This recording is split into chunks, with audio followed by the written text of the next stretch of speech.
years, I ended up not broadcasting or something last time, and it did work or didn't work or whatever.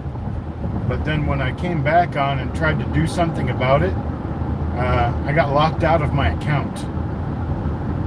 I don't know how that happened.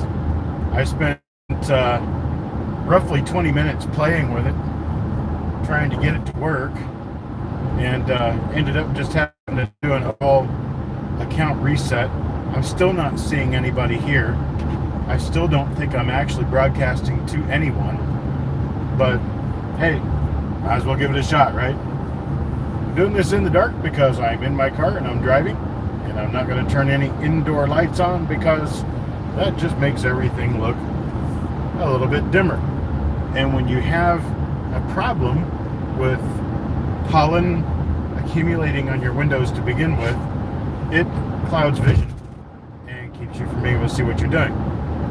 Furthermore, I stopped at the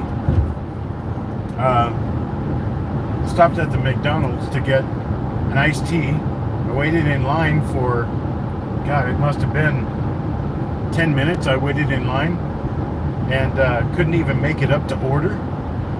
I mean, McDonald's is a company that is falling apart faster than anyone realizes. They're paying their people way too much. They're jacking up their prices way too high. And frankly, most people just don't care to go there anymore. They're going to start losing business quickly, hopefully. It's a American staple that needs to go away at this point. But it looks like I have somebody watching, but they're not saying anything. I've only got one person, it appears. Oh, there's Malcolm. Hello, Malcolm. I guess I must have done something that was magic and got my account reset, but I had to put in a new password. That's weird. But anyway, am I part cat? No, I hope not. No, I'm not part cat. Why am I? Is it because I'm awake late? It's only 8:14, but I'm working on trying to make it home tonight, but I don't know that's going to happen. I have about 140 miles left in South Carolina, and then I've got about 120 miles in North Carolina. That tells me I've got roughly 4, maybe 5 hours left of driving, which would keep me driving until close to midnight, which that's not going to happen. So I guess at some point I'm going to have to start looking for a place to spend the night, the rest of the night. My dog is comfortably snoozing in the back seat. Well, he's not sleeping, because if he was sleeping he'd be snoring. So he's just comfortably snoozing. I broke out of my last conversation with you guys. What was I doing at that point in time? I think I was looking for my way to a friend's house. Yes, I was wanting to make sure that I had my map open so that I would know how to get to his place. I left there hours ago. I watched the 1961 D-roll reveal. I didn't say anything because I was driving, but I watched it. I enjoyed it. Eric does a great job with those things. He's a wonderful asset when it comes to helping out with coins and having a friend to work with and chat with and be with. I appreciate you, Eric, more than you know. We are currently on I-95 somewhere in South Carolina. We are headed north toward home. We are currently in a construction zone which has us going 45 miles an hour, but I have been making pretty decent time, except for the time that I had to stop to play with my phone to figure out why Google shut me down and how to get back in. And also when McDonald's took 10 minutes not to take my order because I got out of line and left. People in line. Nearly 10 minutes. Nobody moved. This is McDonald's, people. I mean, it's not cooked to order steaks, although that's how much they charge now. I remember what works better with general with customers in general. What, am I still lost? You guys still not seeing me? Oh my God. Maybe I should just quit trying to do while you're driving broadcasts. Say now you're saying I'm back. I'm showing that I've been here all along. But anyhow, I never know when my broadcast just cut out. But I've been working on the idea of perhaps backing down a little bit on the amount that I'm buying and selling, and start working a little more on educational content, because I started playing around on YouTube, started looking at some of the clickbait videos I've been seeing on YouTube, and I spent a couple of nights just kind of digging around, kind of after I went to bed, just laying there playing around with coin videos, and I'm noticing that a lot of the coin videos that I see on YouTube are pretty much worthless clickbait. It's just stuff that doesn't really answer any questions or say anything of use, and they've got these title screens that look all attractive, like, oh, I'm going to learn something new or something great's going to come out of this, and you go there and it's just basically nothing. I want to work toward actually doing stuff that will have really good educational merit. And problem with Instagram is it's a phone only thing, and I don't like phones. And the second thing, the TikTok thing, I don't trust content on TikTok, and I don't know of a way or see a way that I could actually do something that is educationally worthy on TikTok, because you're only allowed so much time and blah blah, and I don't like any of that stuff. It's all, well, it's garbage because you can't do anything useful there. I'd rather bring people into YouTube and show people what education is like on YouTube. Now, I'm not saying that there isn't anyone providing good information.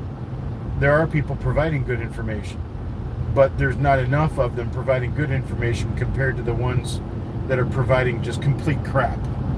And so I think I want to get into that, not to steal any of the market on it, but to spread the word, spread more word about the good stuff that we can do and the good stuff that we can educate people in, and kind of try to make enough noise to drown out the clickbait, and perhaps that might work. But that's what I want to do, and I want to do it in a way where I'm creating videos that answer questions people want to know the answers to. So in order to do that, I have to ask you to ask me the questions.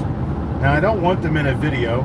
I don't want to have to copy them down or anything like that from a live like this. I would rather you actually just email me with questions about coins, questions you have heard frequently, questions that you think, if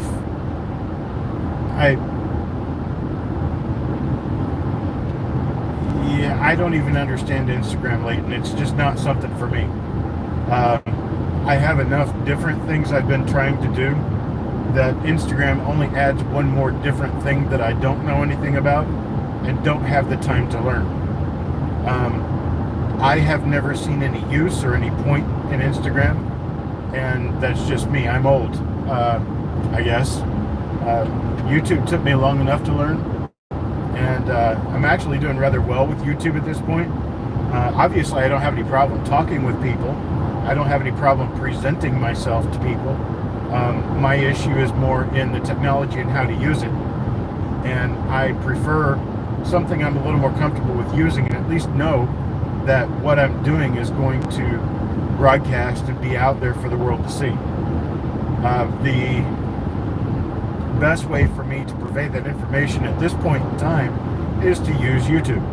and do live broadcasts, or just do videos that are upload videos that I can do inside of 8 to 10 minutes and teach you something useful inside that 8 to 10 minutes, and then perhaps do some longer videos and make it a more hands-on educational experience for people who want to do membership and work on it that way. Kind of like what we were talking about with the educational classes. I still haven't figured out quite how to do that yet. I haven't had a whole lot of time to mess with it, but I think this is about the right time for me to start thinking about it and start doing something about it. The last 5 or 6 months, I have been working really hard to bring in enough income to pay some rather hefty bills that I've had, and I'm at a point now where I have done what I'm going to do with investing in more inventory, and I'm ready to slow down on putting money out, which means I'm ready to slow down on bringing money in. And what I'm waiting to get to is a point where I can just do videos. You can watch them for free. Bring more people in to watch them for free. Bring me the viewership on YouTube that will generate the ad revenue through Google AdSense that will actually pay me something for doing all of this. That way I can keep the general majority of the content free. I don't even have an Instagram account, and I don't want to. I think I have an Instagram account, but I'm not sure, and I don't want to use it. I don't know enough about it to trust it. I don't know enough about it to want to use it, and you have to understand, my days are generally 12 to 14 hour days, and I work 6 to 7 days a week, and more time spent on something I don't know is counterproductive. So trying to do more than I am now is likely to not do well for me. So I'm working with what I know and what I know how to do and what I know can work. I know that there are people on YouTube bringing in 30 to 40,000 viewers per video, and I'm sitting at a 300 to 1,000 most of the time, sometimes 2,000, and if I wait long enough, maybe 4,000, but it's nowhere near the 3 to 5,000 views some people get within the first hour to 2 hours of broadcasting. I would prefer that my message be spread by the people who watch me and the people who support what I do in educating everyone. Hello, Joe. And that right there become what ends up bringing me 20, 30, 40,000 hits on each video, is you guys telling all of your supporters and all of your friends, hey, go take a look at Chuck's stuff. You know, Chuck's not doing anything where he's trying to railroad you. He's not trying to give you misinformation. He's not trying to feed you a bunch of crap. He's very pragmatic and very matter-of-factly and very to the point about what stuff is, and will give you good short answers, the kind of answers that I hear. They don't want you writing a book for them. They don't want you going through 20 pages of information to teach them something rather simple. They want something that's pretty quick, to the point, rather quickly done, clearly done, and done in a manner that allows you to learn and learn quickly. Watch a series of videos and it gets a little more complicated with each video, or teaches you something else a little bit newer each time around. And well, I appreciate that, Joe. I just think that if I can buckle into the right series of questions and do the right series of videos based on the questions that I receive, I think I can model this around being something where I can build a playlist and you can sit for a couple hours during a car ride, or if you're looking through coins, you can sit and listen to me like a radio program.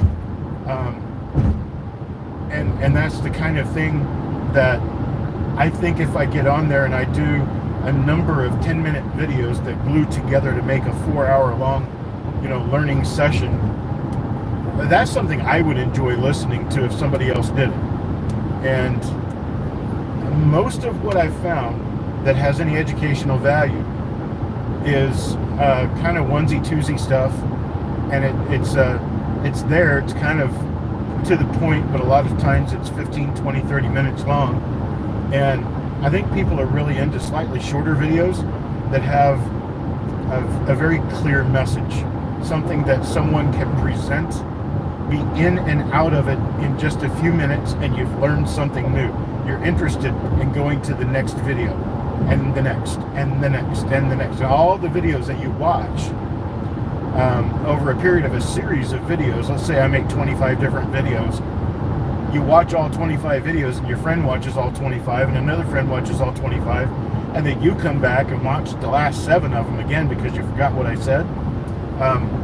We're talking about the kind of videos that can get 25, 30,000 hits, and that's my next level. That's where I need to be that I'm not. That's right now I have 4,400 followers. I would love to see that number jump up to the 5-digit level soon. I'd like to see 10,000. That would be super, super cool, because that would lift me over the edge of saying, this may or may not be a good idea, into this is a wonderful idea and I'm going to pursue it. And I think it's something all of us could gain from, and that's what's been on my mind. That's what's been kind of floating around in there. I've been beating myself to death trying to come up with enough rolls to sell, or come up with enough coins to sell, to be able to truly feed my income so that I can pay my bills and be comfortable without having to do another job or anything like that. And I think it's something like this, if I put 5-10 hours a week into it, it could become that catalyst that moves me forward in the broadcasting field, to the point where people are actually listening to me because I teach about coins. And then the auctions, while they're great, and while I'm very thankful for the support, I don't have to work all the time at trying to keep auctions going. So I appreciate that, Leighton, but it would just be really nice to know how I could do it using the platforms that I use. I'm not interested in TikTok at all. I've been. It's just not interesting to me to try teaching on TikTok. TikTok seems to be a kind of a very silly place with a lot of silly videos and a lot of just stuff I don't want to be involved in.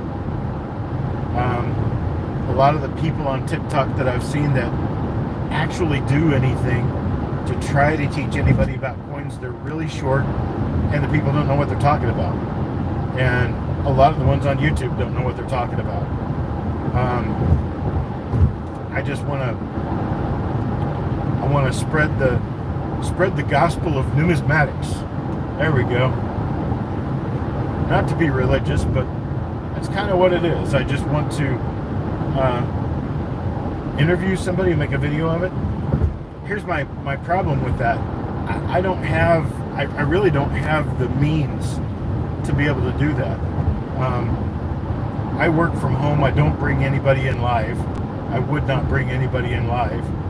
And doing it over video, I'm really kind of uncertain how that would work.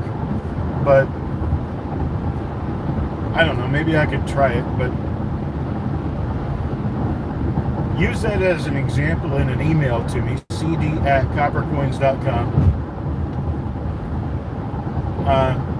Yeah, I don't have any interest in trying to do any kind of live shows on TikTok. None. I have no interest in that platform. I know a lot of people who say that they have no interest in Facebook. There's a lot of other people that say they have no interest in YouTube. It's a personal thing, and it's personal to the personal people that do it. I don't want to have anything to do with TikTok. Don't really want to have anything to do with Instagram. I played with Instagram for a while, created an account a couple of years ago, and realized that you can only post using a phone, and that turned me off of it immediately.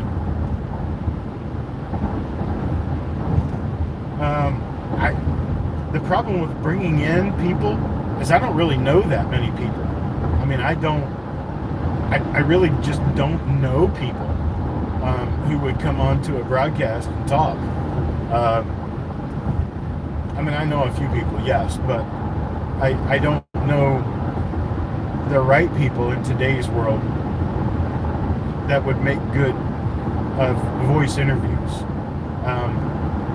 I mean, like I could probably get Bill Fiva to talk with me. I could definitely get Brian. I may possibly even be able to get like Brian Rybar, the specialist on Nichols. But for me, it's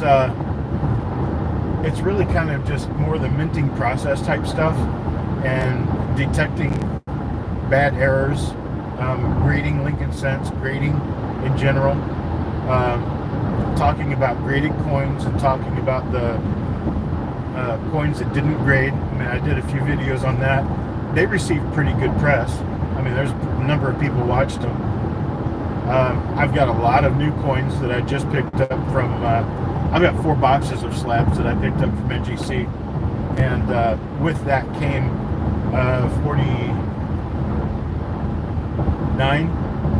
49 coins that did not grade, that I can go through and talk about those. And I've still got the idea in my head of going through and picking new coins to grade, showing why I want to grade them. Shorts usually get a lot of views. Get one of my younger family members to handle it. I don't have any younger family members. I've got a son who lives in Sweden, and I've got a stepson who lives with me that works every day. And my stepson's 31 years old or 30 years old.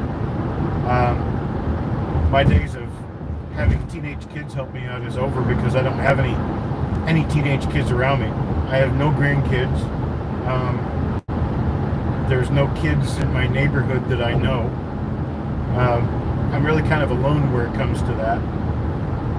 Even my brother's son, his youngest son, is like 19 years old and he's in college. He doesn't have time for me. I'm kind of solo on the stuff I do, unless it's got Brian's help or unless it's got Eric's help.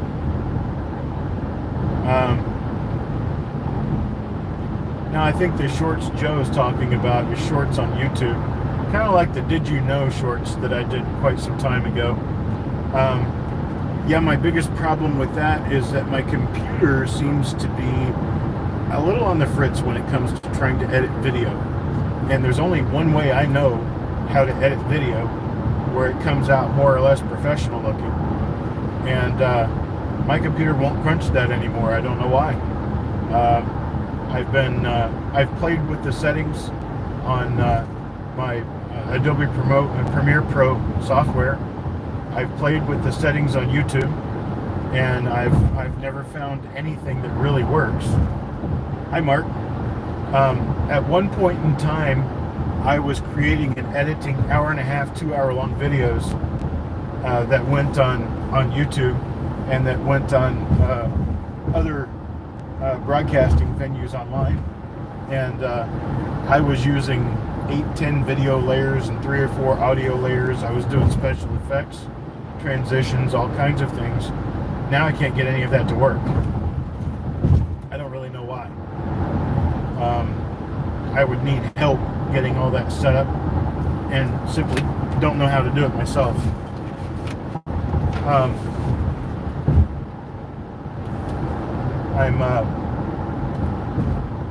currently just looking for the right mix of things to do. And I know I can use OBS to do like multi-dimensional broadcasting, but in non-live videos. Yeah, it does have to have a catchy title. I don't know how to do podcasts. I don't know where you go to do podcasts. I don't know how they work. I've listened to podcasts in the past. A lot of them sound very professionally put together, which I do not have the knowledge or capability of doing. Ones with lead tracks and sounds, music, stuff like that. I simply don't know how to do that. I wish I did, but I don't. And I don't know anyone who does. So, what I do on YouTube using my OBS software, my open broadcast software, that's what I did those grading videos for. It's not just like being live, Joe. The problem with it is if I'm live, I'm going to make mistakes. When I make mistakes, I just have to get over it. But when I'm not live, it feels like I can't make mistakes because I'm creating a video that's going to be watched far more times than just live, and I pin up. And it's hard for me to do those without doing edits. And without edits, I can't do more than one take. And back when I did videos and edited a lot of video, I did multiple takes, sometimes up to 10 takes to get something right. And I could do sound sampling and pull out long pauses. I could pull out ums. I could pull out clicks. I could do gain control. There was a lot of things I could do in Premiere Pro that when I open Premiere Pro now and look at it, it's like a different animal. For some reason, I can't do it. Yeah, I should probably take a class on it, but that's neither here nor there. I don't have time for that anymore. Anybody has answers? Yeah, I'm driving in the dark.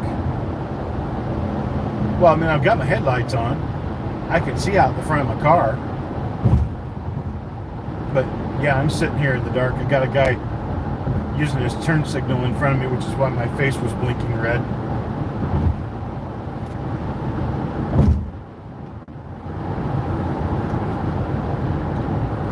I really like doing what I do. I like doing it so much that I want to expand the idea and make things work so that I can do bigger, better broadcasting for more people. The idea of my auctions, my reveals, they're nice. They're great. They help.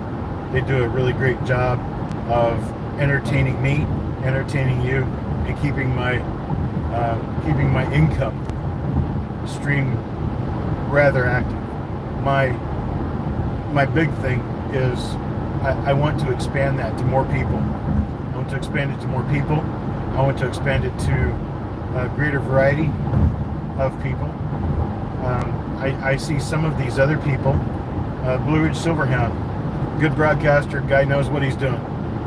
I listen to what he says, and I look at his hits, and I look at his subscribers, and the guy is 5 levels above me.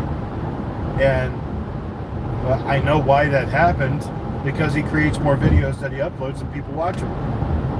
And I get that. I understand that. Now, I want to start doing that, not to take his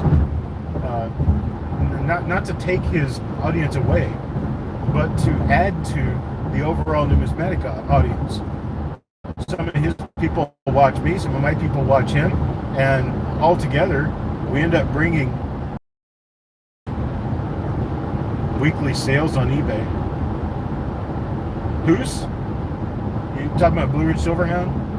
I don't even know how to. I mean, I know how to list stuff on eBay, but I wouldn't know how to do a weekly sale on eBay. There's a lot of things that you can do professionally with some of the stuff that other people are using that require more than what I know or more than what I have. And I'm just one guy. I do this all by myself. I do everything by myself.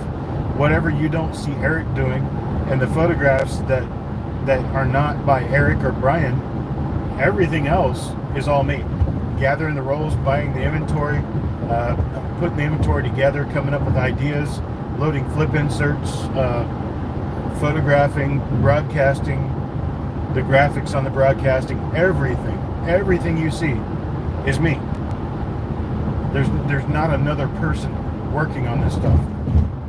I'm 12, 14 hours a day, 6, 7 days a week doing this. Now, I enjoy doing it. Picks out 10 different coins and explains it. Says what it sold for. Okay, that's on. But now he's going out and picking items off eBay and reporting on them using YouTube. Correct?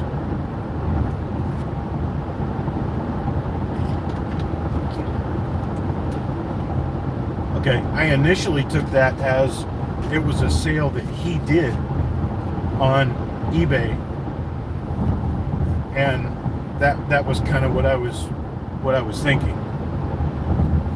So if it's not where I actually have to go on and perform a sale on eBay, I can get prices realized and talk about items. I mean, I've seen his show. I know he does it. I don't know what I would do different other than the fact that I would likely pick different coins, because some of the stuff that he talks about, while it's informative, it's not in my wheelhouse. So yeah, perhaps I could do some of that and talk about other things that have sold, perhaps in other venues, even going with FS listed coins that have sold on Heritage. He generally uses eBay. Perhaps I could use Heritage and do basically the same thing. That is an idea. I like the idea. Right, yeah, do die varieties. I mean, just I have 2 coins at PCGS right now. I hope I see before the 1st of April, but it's 1936 DDO number 2. I have 2 of them in red uncirculated in at PCGS right now. When they come back, there'll be news stories for sure, because I'm pretty sure one of them's going to be a 64 red and the other one's going to be a 65 red. And for 36 double dies, that's a pretty hefty item. So, you know, that might be something that I can pull out of my sleeve and talk about. So, yeah, I mean, things like that work.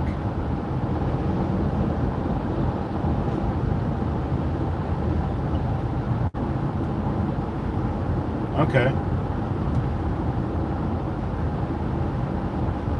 Well, I'm hoping that the information that I've got is different enough from other people to make me not be Mr. Copycat, but be Mr. Additive to the rest of what's going on. I like being an additive. I like being valuable. I don't like taking somebody's idea and just running with it. For how much they sell for, but not what.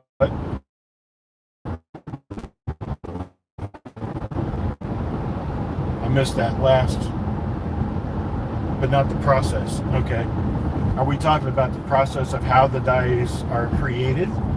Or are we talking about the process of how we find them and how we get them where they belong, graded by the companies that they need to be graded by and such? Because I was actually thinking about publishing a list of Lincoln Cent die varieties, and if you find them, this is where you should send them to get them graded if you're going to do that.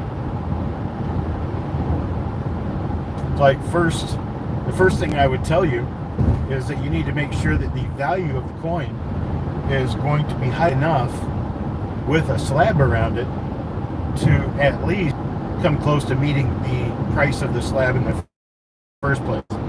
If you're paying $45, $50 a piece to get coins slabbed, My thing is that you make sure that the coin's worth at least $75 in the slab. That way there's something that will return.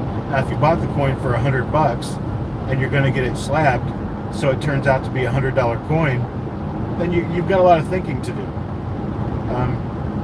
Sometimes it's worth it just because it's your coin, you're going to keep it, and you want it protected.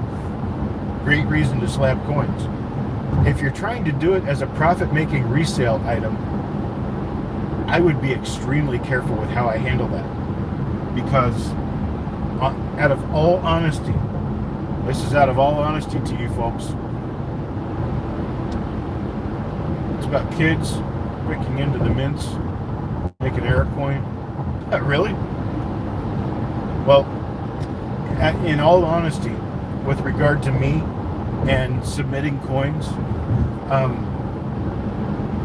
I have in my entire life submitted a short handful of varieties to be slabbed. I have submitted fewer than 1,000 coins to be graded my entire life, and all of that started no more than about 5 or 6 years ago. I went the first 40 years I was in coins without submitting a single coin, because I wanted to be sure I knew exactly what I was doing and how I was going to handle the process before I ever spent any money on it.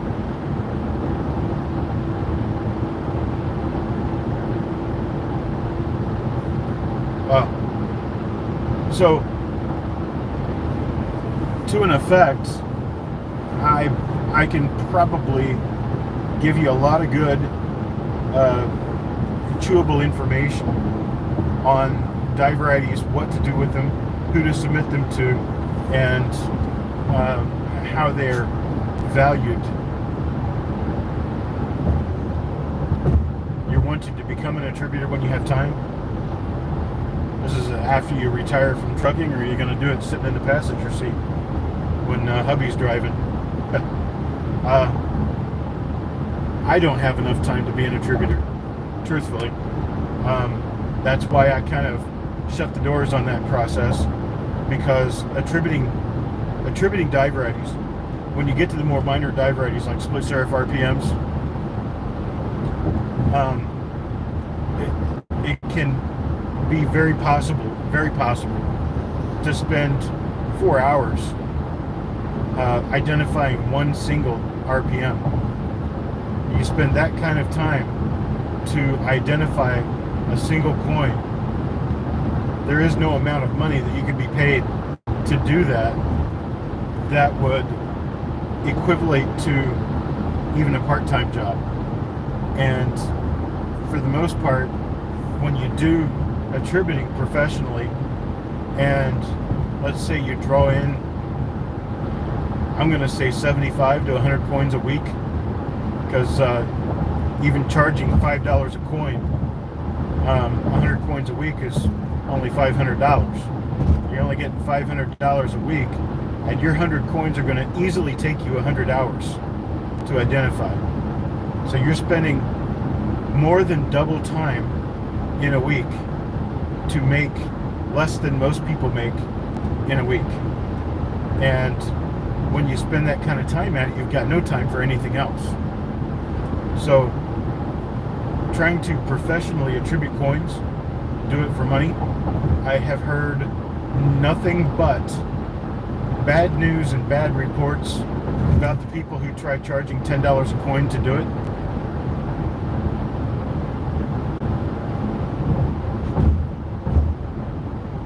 Okay. The 1955 DDO FS101 is best in a PCGS slab if it's red or if it's uncirculated. If it's not red uncirculated, I would probably send it to NX and have it holdered at NX, because it's a lot cheaper. It's still just as accurate, and it's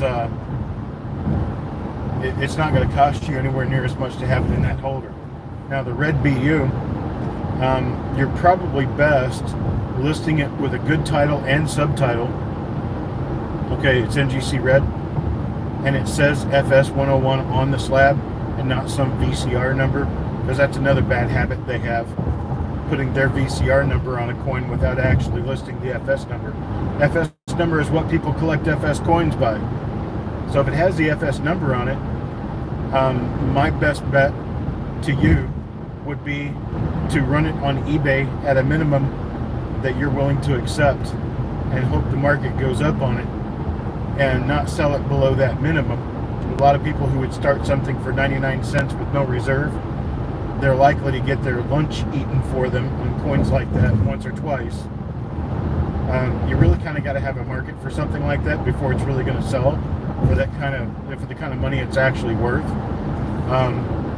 I mean, a confession I have, when I get really valuable coins, I don't even try to run them on the YouTube auctions, because I know that there's not the interest out there at that kind of money for the coins that I have access to.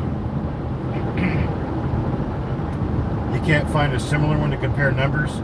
You can go to the PCGS Coinfax website and look up the varieties inside of a date. So you can go to the PCGS Coinfax website, which I believe you can find at pcgscoinfax.com. It'll change it to something else, pcgs.com/coinfax or something like that. Go to Lincoln Cents, go to the wheat reverse, click on the picture of the 09, not the 43. It'll take you to 1955D in a list. You click 1955D, about halfway down the page, it'll say major varieties. And you can click on that, and that will show you a list of all the different varieties they grade.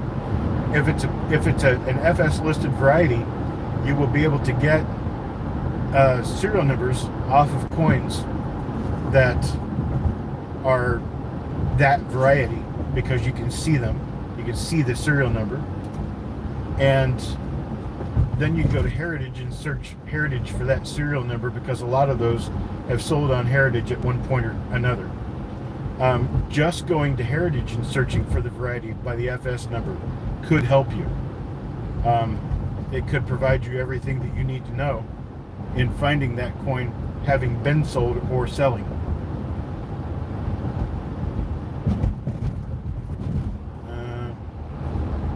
What was that? I want the slab 68 DDR you had back in September. Can't remember if it's a D or an S.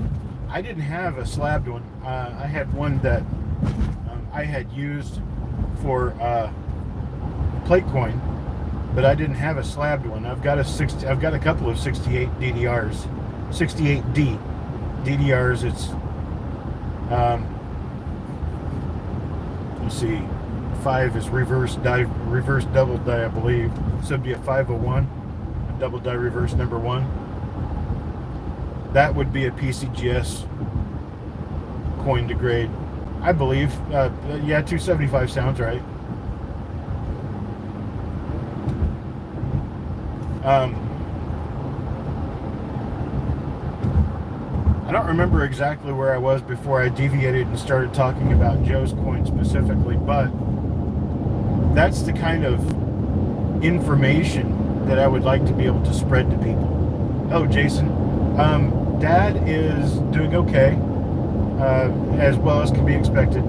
He had been doing peritoneal dialysis, which is dialysis through the abdomen, and it was not working well for him. It was not working properly. And his body was poisoning itself because he wasn't avoiding the poisons that are created in your body, like your kidneys do for you. Since his kidneys aren't working, he has no way of getting rid of the poison. And dialysis is the answer for that. Well, the peritoneal dialysis was not working properly. So when he went to the hospital, they talked him into doing hemodialysis, which is actually using his blood, going through his bloodstream to do dialysis. And he's done that a few times now, and it's working well. They've moved him from the regular hospital room in the cardiac unit. They've moved him now to the rehabilitation unit. They're working on his physical acuity and ability to stand and be mobile. and once he is completely ambulatory and ready to go home, they will send him home. So he seems to be doing pretty well. I appreciate the inquiry as to his condition. He's doing pretty well enough that I was ready to come on back home. So let's see what else was asked. Parvis's condition. He had to have an operational procedure done intestinally, and he is in some pain, but his spirits are up and he's doing pretty well, and would appreciate a message. If anybody knows how to message him, he would appreciate a message. He will be at future reveals and future auctions. So he's doing okay. I sat and visited with him for about 2 hours.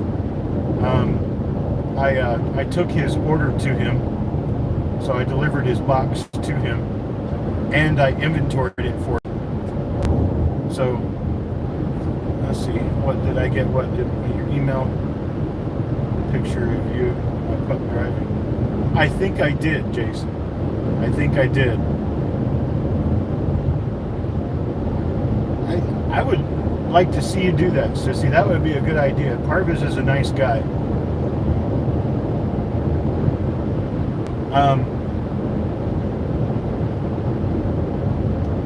My dad is doing pretty well, and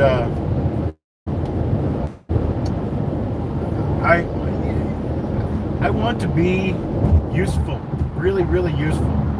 I want to really, really do something that's good, and that's where I'm going with this discussion.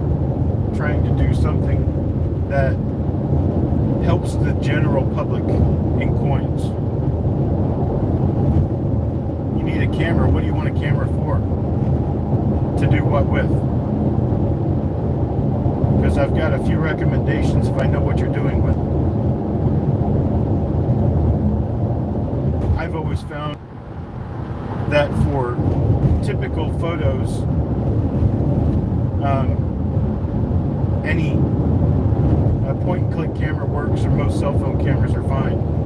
If you're wanting to take pictures of coins, there is a thing called a macro lens. Some phones have it, some don't. Mine does an okay job with the LG V20 and the LG V30 did a great job with taking pictures of coins. My phone is a Samsung, I'm not really sure which one, Samsung Galaxy 5, I think, and it does okay, but it doesn't do really well with coins when you zoom in. It kind of makes everything look fake, if you will. It's a strange, fakey look that everything takes on. iPhone, I am hearing, does very well. The newer iPhones do better than the older iPhones. The problem with iPhone is that, well, they're expensive, and frankly, I don't think they're worth what people pay for them. Yeah, Sissy, that's kind of how my camera, my phone camera, tends to like to handle nice BU coins. It makes them look like somebody's plated them with mercury or something. It gives them a really weird look. It was happening during the auction yesterday when I was showing those slabbed coins. It was putting all kinds of dots all over the coins that didn't exist. That was kind of frustrating me because the coins were actually pretty nice.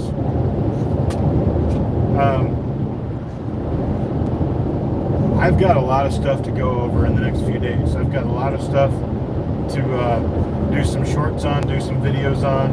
I'm going to be uploading a lot of content over the weekend because I just got a lot of stuff I want to play with that I'm taking home with me now. I got a 1937 proof. That's a double die reverse. Something you're not going to see again, likely.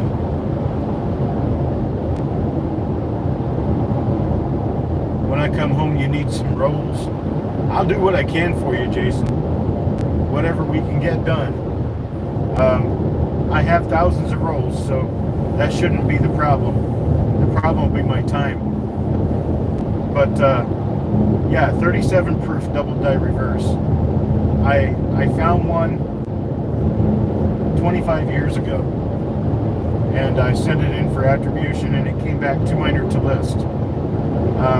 I don't think this one is the same die, and I definitely don't think this one's too minor. I looked at it with my eyeballs and a little 5X loop, and I could see the Class 6 doubling on the reverse of this one. So I think when I get it under a microscope to photograph it, it's going to look very nice. So that's my hope anyway.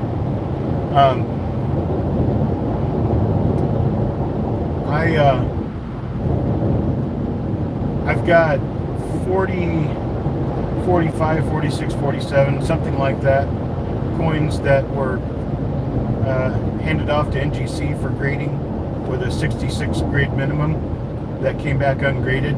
So they are, in NGC's eyes, less than 66 level coins. I have nearly 100 coins that, actually over 100 coins, that were graded either 66 or 67 that I'd like to show so that people can see. You know, because one of the biggest things about understanding the grading services is studying a lot of coins they have graded. That helped me through my time. Going to shows, going to dealers, looking through inventory at coins that have been graded, various grades, has helped me understand greatly what those grades are. I hope I can help you in the same way by showing the coins that I have graded so that you can see what I sent in, see why I sent it in, and see what grade they gave it, and I will give you my reasoning why I think they gave it that grade. And that's the best I can do on camera with coins. I can, you know, line them up under my dyno and get a really nice look at them. And determining proof versus misstate, that's actually a very, very simple process unless you're talking about the matte proofs from 1916 and before. But if you're talking about the proofs that have come out since 1936, they're very easy to tell the difference. They all look the same. Appreciate it, Jason. Yeah, I mean, I can definitely help with that, showing proofs and misstate coins and showing the difference between them. I think I am in Florence, South Carolina now, or in the Florence, South Carolina area.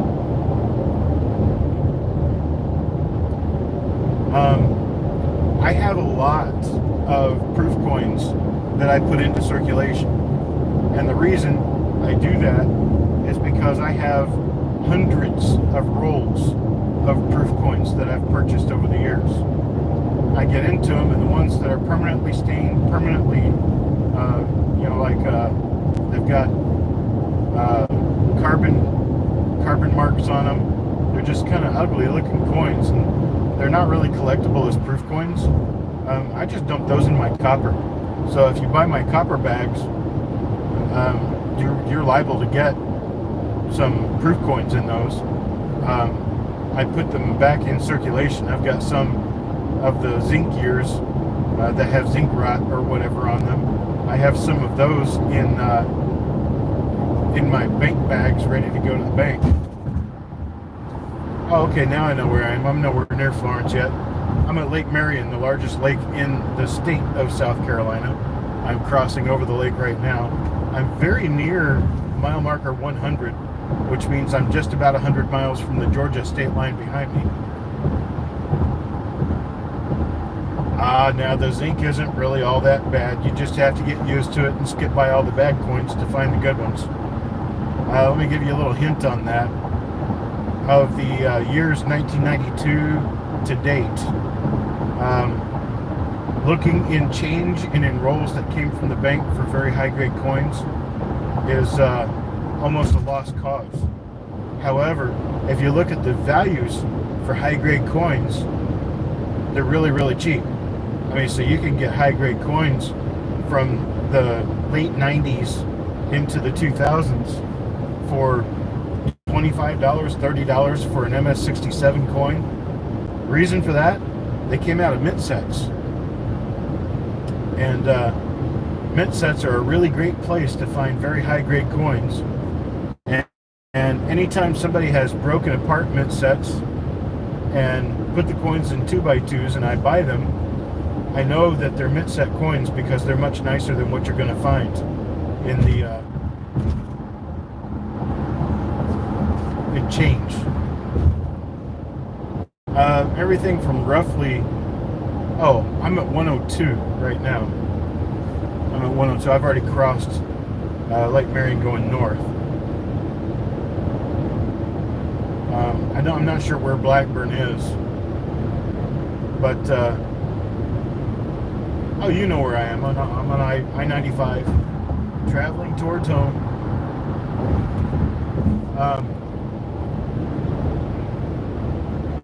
What else can I say? What more is there to offer? It's one of those things that you got so much information.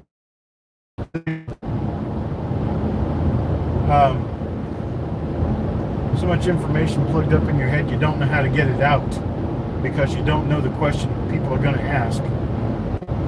On I-85. From Statesville to Virginia, right? Terrible thing to do. But got the dog up here now to say hello. Look over here, Sherm. Hey, come here. Who's that? Hey, up here. Look. Look. He just doesn't see it. Either that or he doesn't care. I think he's come up here because he wants another drink. I made him a rum and coke earlier. I'm just joking. Have everybody in PETA chasing me down for getting my dog drunk. I don't get my dog drunk. That was a joke. Right? But he would probably like to have a rum and coke, but he doesn't. But there's Mr. Sherm. Hey, nose out of my drink. Did you know we've talked about this before? Keep your nose out of my drink. Mr. Lips. He agrees with everything I've said so far. That's why I like him so much. He doesn't argue. We do a lot of things together, and he doesn't argue. So, and he doesn't complain, and he doesn't whine. Well, he does whine sometimes. But better than whining, he actually just kind of squeaks. He just does one of those because he wants something so much, but he doesn't really know what he wants, so he doesn't know how to say it. I'm positive that if this dog if he had thumbs, he'd grab a pen and write me a note.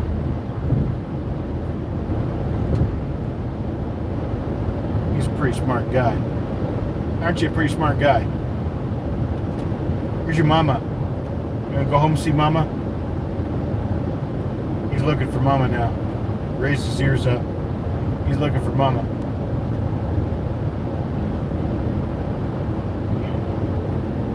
Whoop. Found a 2018 proof quarter. In your change, I have a lot of, it's like I just picked up a partial roll of proof dollar coins, Saks and Presidents, and the dealer sold them to me for $1.25 a coin. I'm like, seriously? $1.25 a coin? He says, yeah, sure. I said, okay, so I took them. It's like dealers think that proof coins are in such low demand now that they take the silver out and have it graded, and they just toss all the rest of it in change. I'm trying to talk them into understanding that I'll pay $50 a roll for the pennies. I'll pay $45 a roll for the quarters, or for the, the nickels. but they don't want to hear it. Yeah, I'll probably put some of those together into some lots and start them at just above face value. See who has interest. I swear every time I see gas for sale, if I stop and buy it, it's 30 cents more than where it is 10 miles on down the road. It's like, I don't even understand. How is it that I seem to pick every expensive gas station to stop at, but all the cheap ones I miss? So like gas right back here at the Loves was $3.09 a gallon, which is kind of cheap for this area. When I was down in Florida, I was paying $3.20 to $3.40 a gallon. And I got gas, I don't know, somewhere south of here. It was $3.39 a gallon. I get on the highway, my needle is just now going below full. So it's probably been 30 minutes since I stopped for the gas.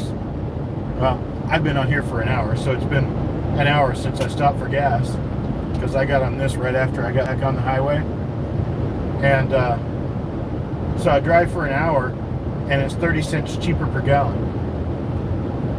That's just my luck. It's just the stuff that happens, and it only happens to me. So when I left home, yeah, I know Gas Buddy, and I could be doing Gas Buddy, I could be doing Upside, I know. I'm lazy. I like to just see it and stop. And I don't want it to be the most expensive gas when I stop. I left home wearing a coat and doubling up on my socks, and I had pants on, and it was 26 degrees. And as I was driving through South Carolina, I hit an area where it was 39 degrees and raining.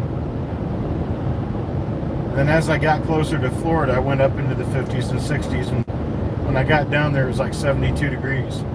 Well, it's been between 75 and 85 degrees the whole time I was in Florida, so I take the north and south thing very seriously, thinking when I drive back up north, it's going to be cold.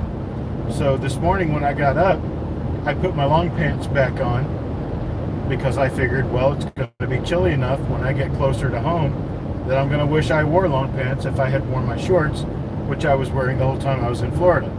Well, I'm driving north. The current outdoor temperature right now, 68 degrees. It's 9 o'clock in the evening, 68 degrees, and I'm somewhere in northern South Carolina. Hey, Kelly, right? So I can't win for losing sometimes. But, hey, it is what it is, right? Well, since he's gone back to the back seat, I'm going to turn this a little bit more so I don't look like I'm trying to stay out of frame. I'm not trying to stay out of frame. I'm just trying to get both of us in frame. And, well, he's gone back to laying in the back seat now. So, good old Sherm is going to be like Sherm is. He doesn't care about cameras. He's not a pseudo-photogenic dog. He loves attention, but he doesn't understand that cameras are attention. Alabama is under bad tornado watch with maybe quarter-size hail and winds. Good. I'm going to be home before any of that happens here, because Alabama got to go all the way through Georgia and through South Carolina to get to me, because I'm out near the coast of South Carolina. And by the time that gets over in my direction, I'm going to be home, because I'm going to be home in 3 hours. I'm going to get home around midnight tonight. I decided instead of spending $100 to sleep with my dog for another night, that I would go ahead and take him home and let him sleep with his mama. But yeah, I don't even know exactly where I am right now. Let's see, 115. There's 185 miles on I-95 in South Carolina, so I am 70 miles from the North Carolina line. I am more than halfway through South Carolina now, and it's only 9:18 p.m. I've been driving since about 5. I left Gainesville, actually Alachua. I was in Alachua. I left there roughly 5:15, 5:30, somewhere around there. And we've been driving since, other than the time I had to stop and get gas. I had to stop and let Munchkin back here go pee. Oh, South Carolina is your birth state? Well, I am in your birth state.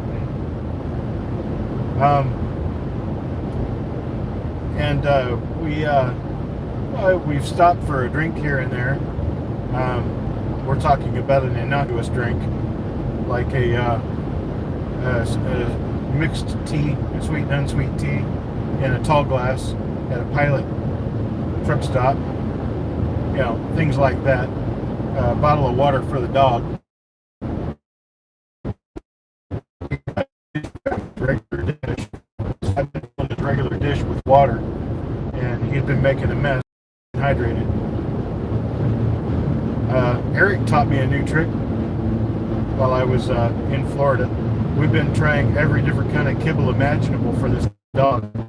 I think we bought 6 or 8 different kinds of dog food, trying to get this dork to eat. And I take him down to Florida with me, and Eric grabs out about a 1-ounce piece of raw hamburger and says, "Here, pull this into little chunks and put it in his food." So I did, and from that moment on, he has gobbled down every meal I fed him. So, hey, now I know what I need to get at the grocery store. I need to get a pound of 85 lean hamburger and put it into baggies in 1-ounce amounts and freeze them into little nuggets and pull a couple out and thaw them every day and give him something to chew on, because I guess he likes that. You know, actually, Kelly Ray, my dog is allergic to eggs. He's allergic to chicken.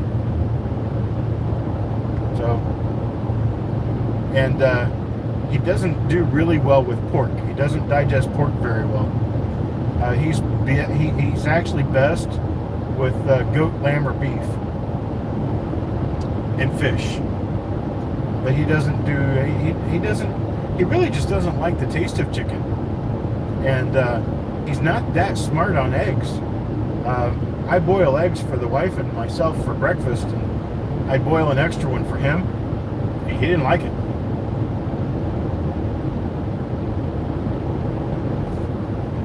Let's see what that says. High Mint State, half a roll of High Mint State 95Ds, also about half a roll of the 84 DDOs. Your first submission to Great Collections. I hope you do very well with that. I have some stuff in the Great Collections right now too. Mainly overruns on the stuff that I had graded. Sent in a pretty large number of coins, and of some of the dates and mints, I had 12, 14 graded 66, and I just don't really foresee a need in my hanging on to all of that. So I shared the wealth a little bit with Great Collections and sent them to them for them to list and sell them. And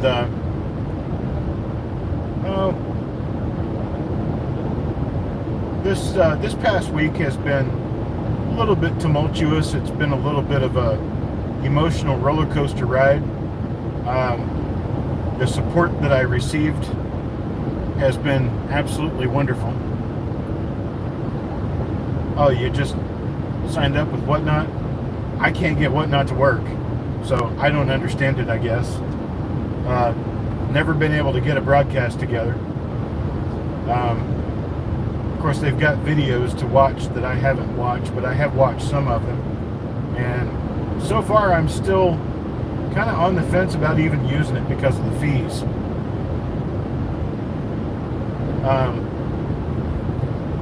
Yeah, the fees were not really where I want to be. But if I can figure out how to get it to work for me and it works well, I may do auctions there. One thing that I'm finding, though, is that the Instagram world seems to be highly unprofessional. The TikTok world seems to be highly unprofessional. The Whatnot world seems to be highly unprofessional. And it seems that the only place that you can go for good professional information is YouTube. And I'm kind of comfortable with YouTube. I've been to a couple of the Whatnot auctions, and they are highly disorganized, generally, difficult to follow, and I cannot bid on anyone's auction. It wants my phone number plugged in someplace that I can't plug my phone number in, so I can't make it work. And if I can't make it work, how many other thousands of people are there out there that can't make it work? It's not the best platform. Let's just put it that way. Not the best platform. It's not user friendly.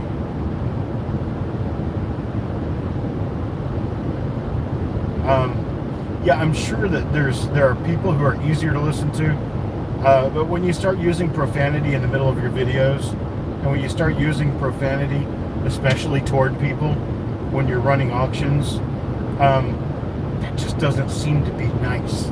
It's not the right thing to do. All of my videos are more or less family friendly. Once in a while I do say something that's not exactly nice, but that's usually when people come in and they are, well, let's just say it like it is. They come in their asses and they're trying to sell stuff on my channel. I am not nice to those people. If you don't understand the point of what we're doing, stay off and let the adults do all the thinking, and quit pretending like you understand. But for the 99 percentile, people are always nice. They're good to deal with. It makes it very easy to talk with them. They're very low key, but they're exciting.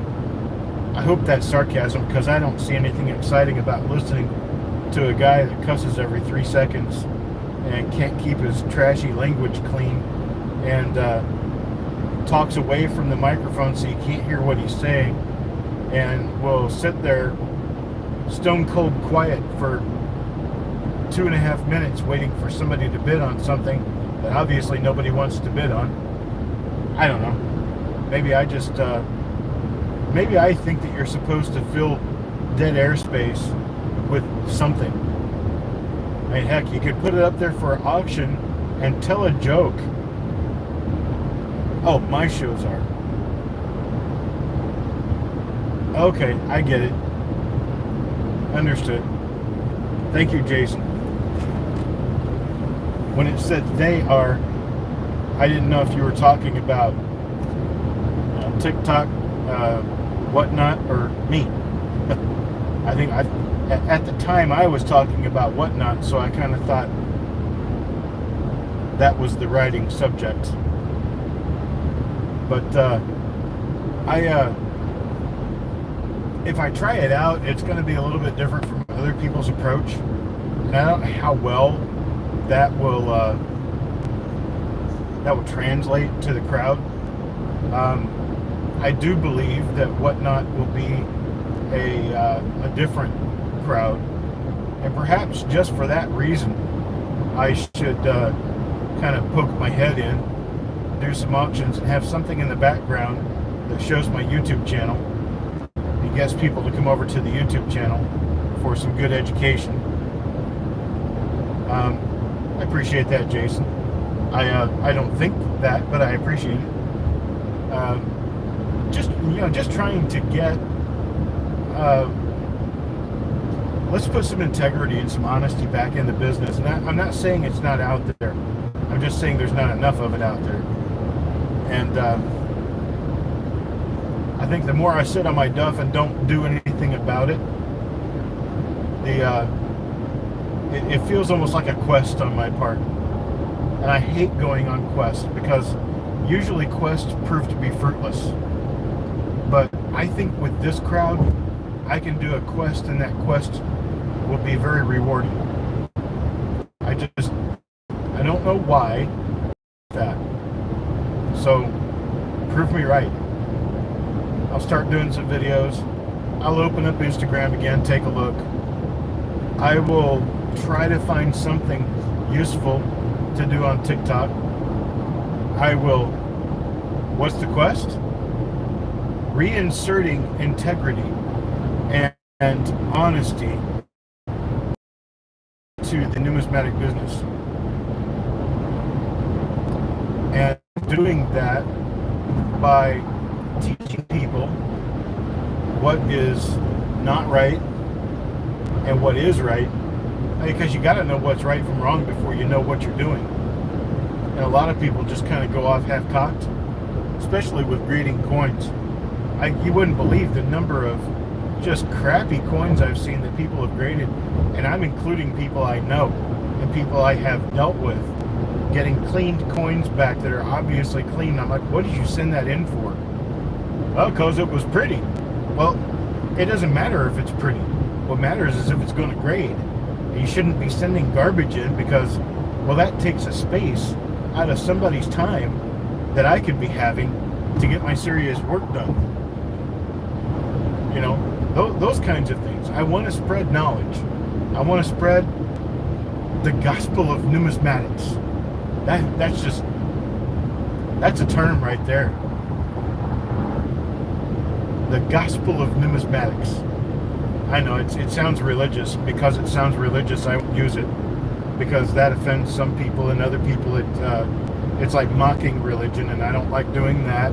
I just prefer to stay away from religion when I'm broadcasting. It makes it a lot easier to not have to explain my beliefs.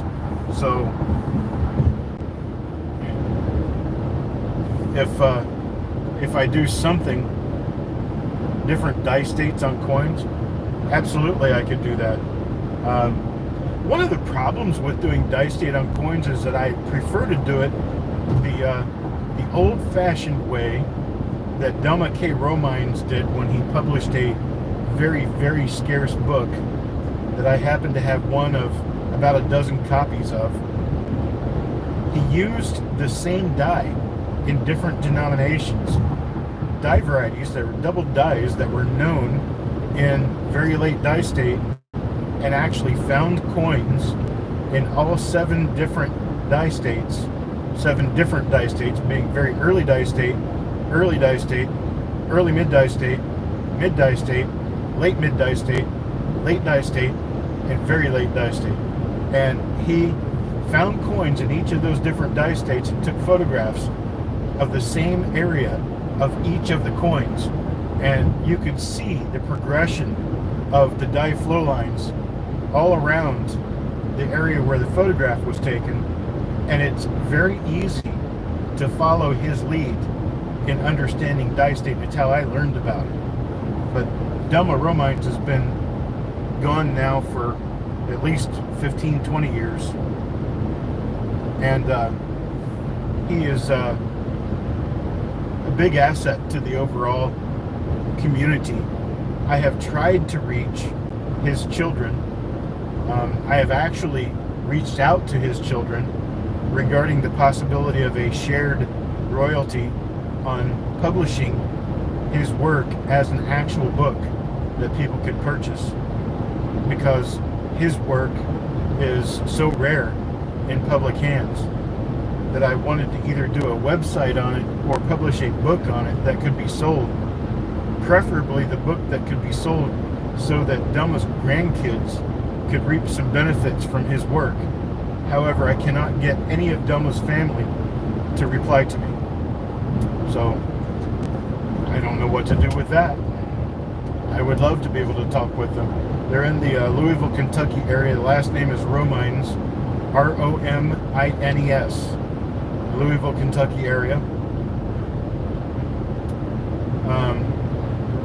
that would be a project that I would jump on that in a flat New York second to republish Delma's work.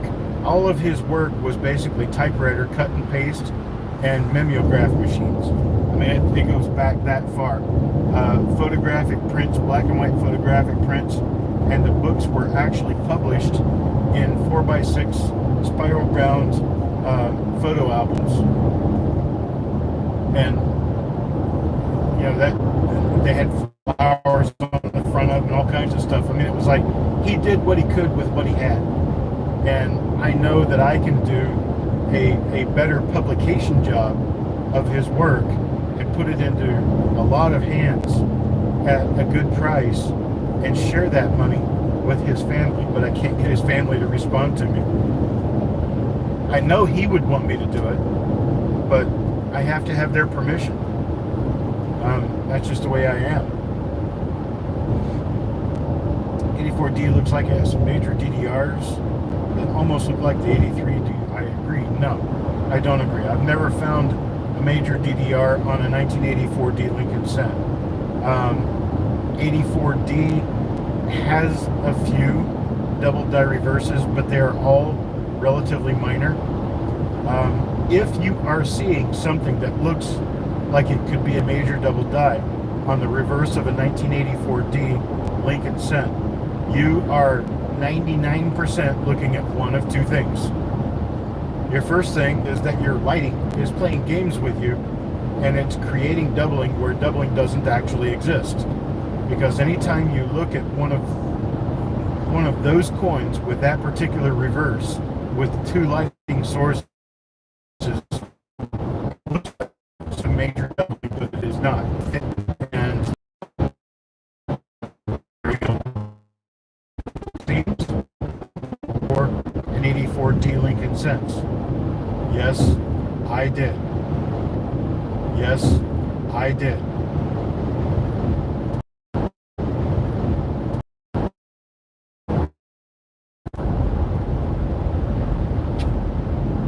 Has become a thing where people have technology available to them that did not used to be available to people who didn't spend a lot of money on that technology.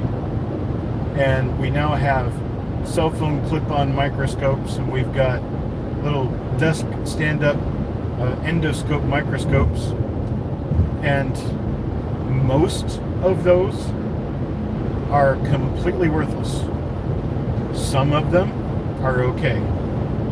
The reason most of them are completely worthless is because you have no exposure control and no lighting direction control. Everything you see is either too dark, too light, or it's double or triple lit, and it doesn't look right because it doesn't look like the photos of microscope photos look.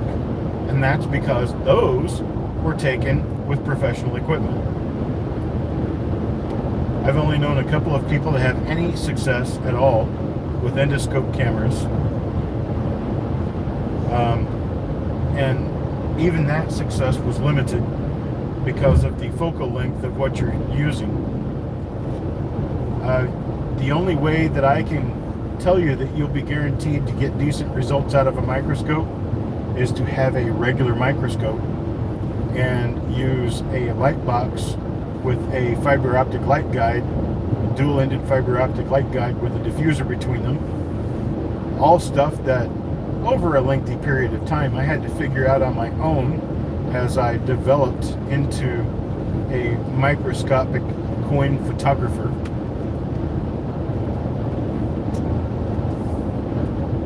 But yeah, there's just not really a good place to go with a lot of those microscopes that you buy for anywhere from $5 to $50 or even $100. In fact, the ones that are $5, $6, $7, $800, some of those don't work very well either. So, what, doggy? What do you want, baby? Huh? What do you want? and you will fight with it every day until you stop using it. You're not going to get anywhere. Well, let's say you're not going to get anywhere and look professional doing it on your typical endoscope cameras.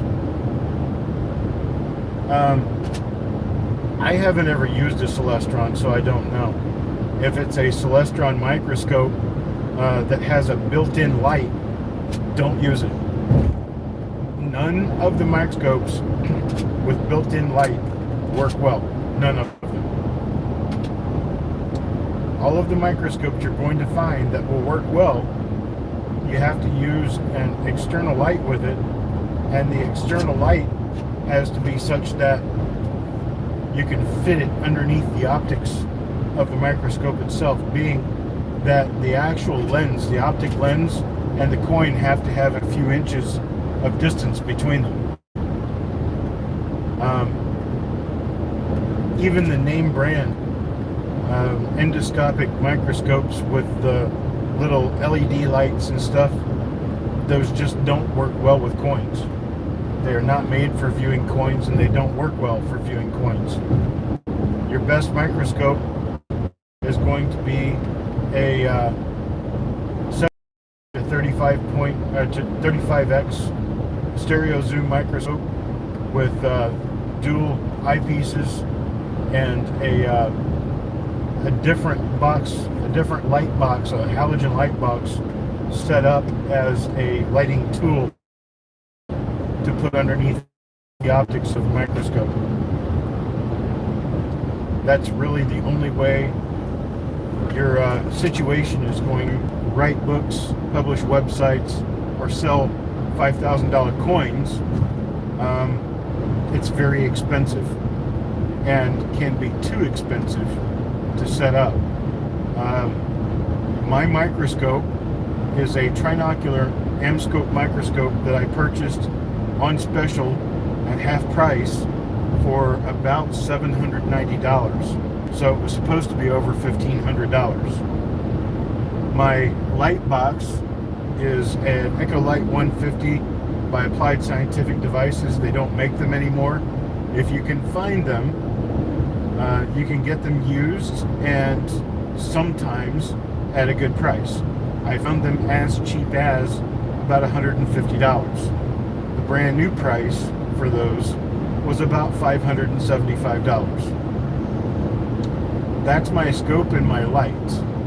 I have a couple of other things that I have made that are homemade devices that help me put coins under the microscope at the right lighting angle and the right kind of lighting to take photos. One of them being a milky coin tube that I use as a light diffuser between the ends of my dual gooseneck lights. They come together like this, and I have a tube that goes between those that shines the light down onto my coin properly and with the right diffusion and the right brightness to work pretty well. And the other thing is my little beanbag. My little beanbag that I made with a pair of pantyhose with like a knee high. All you need is one little leg of pantyhose. Some beans. I would recommend lentils or something small. I used pinto beans, and they're actually a little bit too big for comfort. But little lentils or something small would work very well. And yeah, the racquetball thing is okay, but I prefer it to be a little softer so I can just tilt a little bit without having to move the coin. I can actually just grab the side of my bag and squish it a little bit, and it changes the angle of the coin oh so slightly. It just works hard. It works better than a hard ball. For a long time, I used a rubber sanding block, and it worked, but not great. So I found a different way, and what I do now works a lot better.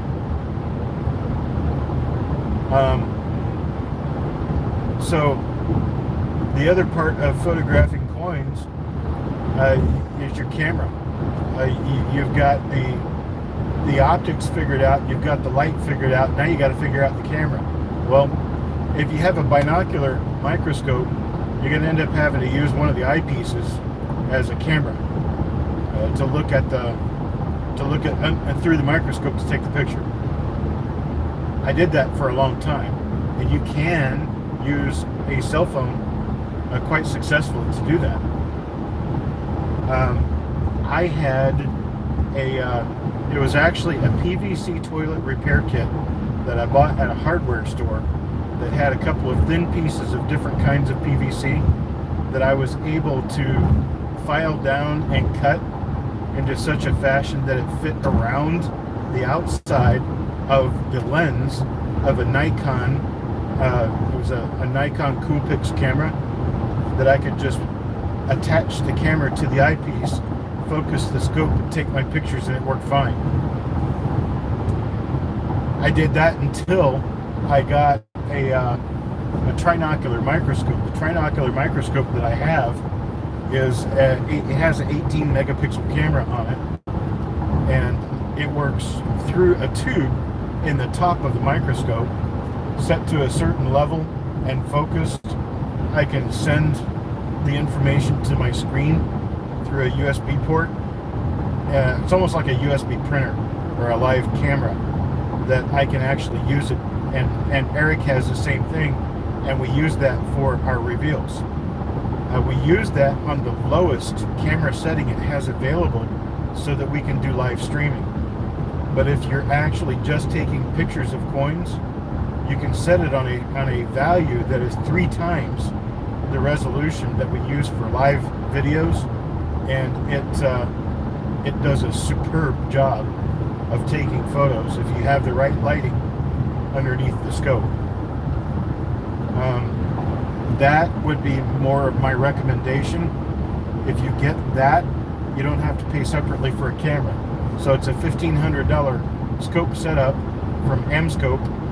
It's a 0.75 to 3.5x with 10x eyepieces, so it becomes a 7.5 to 35x microscope. It's a dual optic microscope. It has a knob that you can change the level of zoom. It's not a snap knob that you can only have 2 or 3 different zoom levels. This one actually moves the head up and down so that you get any amount of zoom that you want. That's called infinite zoom. And then the fact that it's trinocular, meaning that it has the tube in the top for a camera to look through. Those things put you in the professional level. When that puts you in the professional level, you've got the right lighting, you've got the right camera, you've got the right scope. You will be able to take excellent photos under a microscope.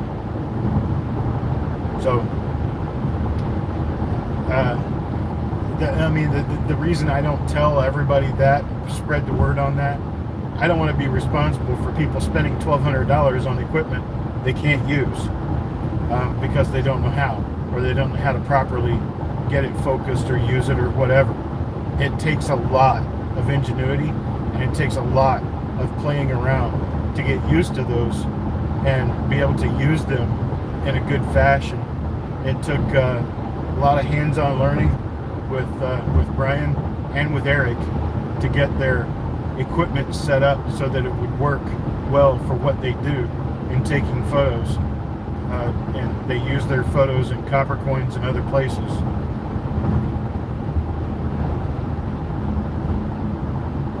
And no, I'm not the tech guy. I'm really not into trying to help people do things with their computers or cameras to get that stuff working better, because like I said, I might be smarter than the average bear, but I'm no techie. And I trial and error figure stuff out. And when I trial and error figure it out, I have it figured out, but that's only for one brand of one scope and one camera. And you buy anything that's any different than what I've got, you're throwing in a whole new set of variables.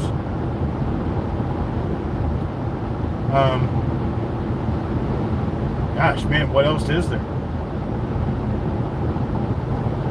Candidate coins for die varieties versus not dye varieties, things that are and are not necessarily considered so, you can find an RPM that is not going to be listed as an RPM. You can find a double dye that's not going to be listed as a double dye. The reason? It's pretty simple.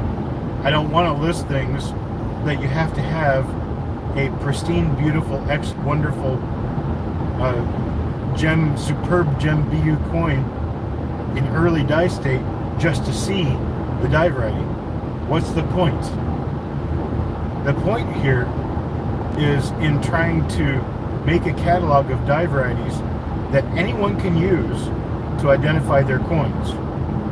Well, you're not anyone if I'm showing you 1912S split serif RPMs that you have to have a red gem coin to be able to pick out the RPM. You're going to spend $100 to $1,000 getting a coin just to have an RPM, and most people don't have that. They don't have the interest to that level. They don't want to spend car payments on coins, and there's just no point in listing that sort of stuff. So in what we do and how we do it and the way we list things, we have to make that determination. And hello, Ida. We can go through we can go through a roll of coins, and we can find, let's say, a split serif RPM, and we'll say right then and there, yeah, we got a split serif RPM here, but I don't think it's listable. What we mean when we say that is that we saw it, we know it's there, but it's barely enough to bother photographing, and it's probably not enough to bother listing it in a system that we're trying to share with the world. So that's the purpose, count, and a reason for that.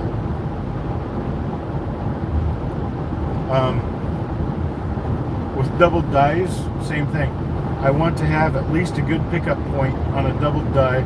I want a marker that I can use, and I want something consistent that will work on the coins down into later dye states and AU-ish to EF coins. I don't want them to be where you have to find a superb gem early dye state coin to have something that's listable. So that is where I go with that. Let's see. I think you're really going to like some of the ideas that I have upcoming regarding showing you these coins that I have in this mail tote behind the dog that are NGC graded. They are new submission releases, so they just came back from NGC. And I think that these will prove to be pretty healthy educational tools if I can manage to use them properly and get the information out there so that you guys can see the finer details of these coins. Understand that a coin doesn't have to be totally black spot free to get a 66 grade. I have personal examples of coins that have spots on them, but that because the strike is complete and because the luster is bright, they got a 66 grade anyway. No, I'm not going to Tulsa. Not going to do Tulsa. Tulsa's too far away.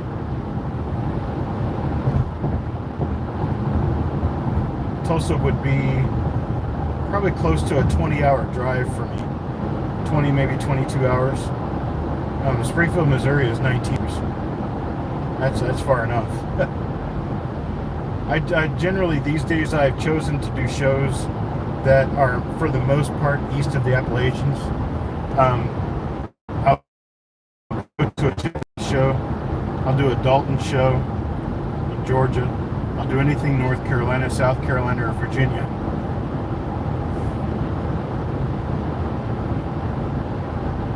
But yeah, I just don't do the plains anymore because it's too far away. I've been to a couple of St. Louis shows, but not regularly.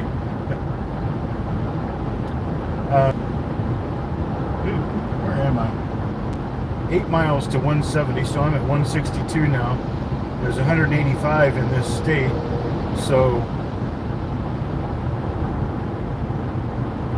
23 miles until I'm 23 miles and I'll be in North Carolina.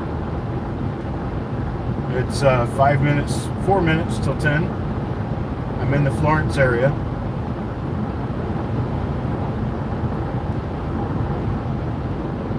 St. Jude auction, March 18th at 1 p.m.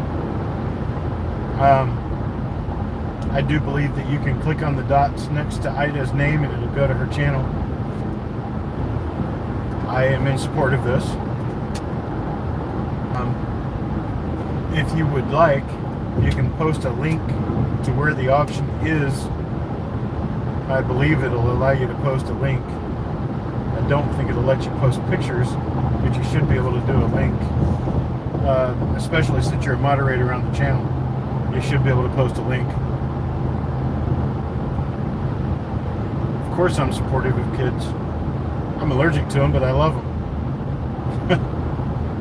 My wife, she says every time we're out to dinner and kids start screaming and making a lot of noise, she says, I'm allergic to kids, we have to go.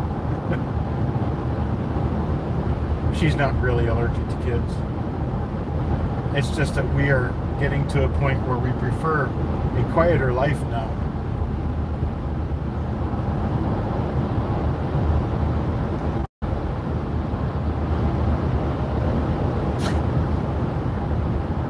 Dogs don't count. Dogs are always good and quiet. They bark when they need to, otherwise they're always quiet. Right, Sherm? Sherm says yes. But it is rather unlikely that I will ever have grandchildren. So, and I'm good with that. I'm fine with that idea. There will be a time where I need to start working on someone to pass all my things and information and stuff to somebody who can take it seriously enough to keep the work going.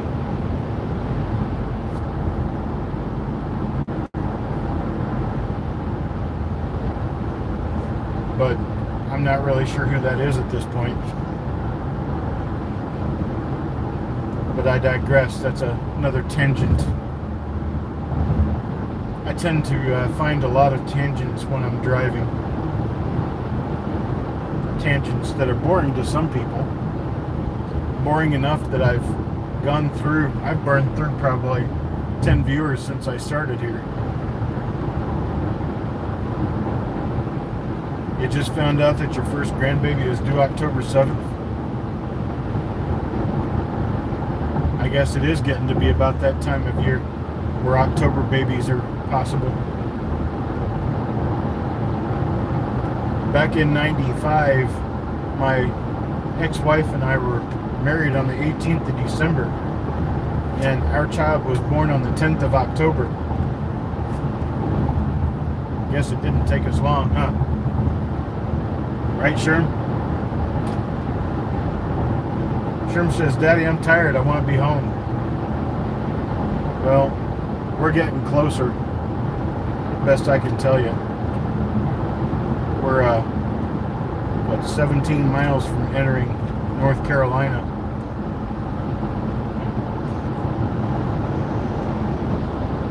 Yeah, Christmas break babies. I don't really observe Christmas. Not to the extent that other people do. And I kind of do the best I can just to remain unaffiliated. Oh, there's Buc-ee's. Not a truck stop. I learned that from Sissy. They don't allow trucks at Buc-ee's. So don't stop at Buc-ee's because they don't let trucks in there. They don't support trucks on the highway. So find someplace other than Buc-ee's, like a Pilot, a Flying J, a TA. There's all kinds of places that support trucks.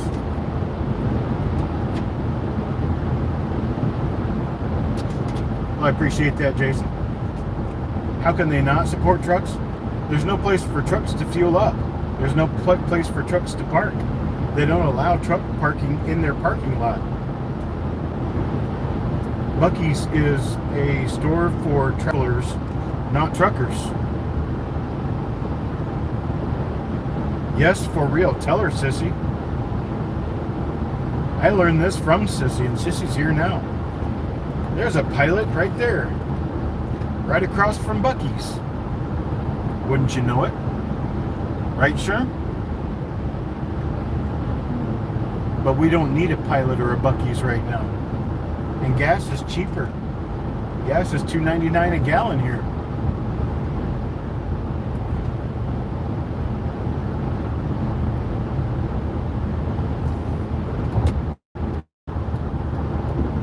And maybe there should be a thing such as a truck stop and a car stop. And that car stops should be a thing. I don't know. I don't travel enough to make a difference, one way or the other. I'm at a truck stop maybe once every 3 months. I appreciate it, Jason. You have a great night, sir. You go ahead and crash at 10 p.m. and I'll drive for another couple hours. Don't worry, we'll leave the light on for you.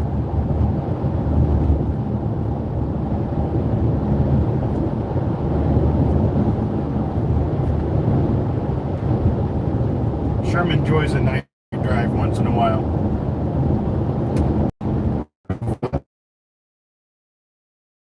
Of Florence and south of the North Carolina border, along I-95 is mostly unpopulated land that's mostly filled with swamps, and it's not an area that we find. So driving this area at night is really not much different from driving it during the day, because, well, there's nothing we really want to see. We're having trouble keeping a connection because we're out in the middle of podunk nowhere. So I think we're gonna cut this short now at an hour and 52 minutes and get ready to make our stop. Right, Sherm? You ready to stop? He's ready to stop. We have to love our dogs. They don't live for very long. Because they don't live for very long, they're very special. And they're special to us. Anytime you see someone mistreating their dog, tell them that. Dogs don't live very long. You take really good care of them. Show them lots of love. Lots of love to everybody here. Have a great night. And we'll talk to you next time.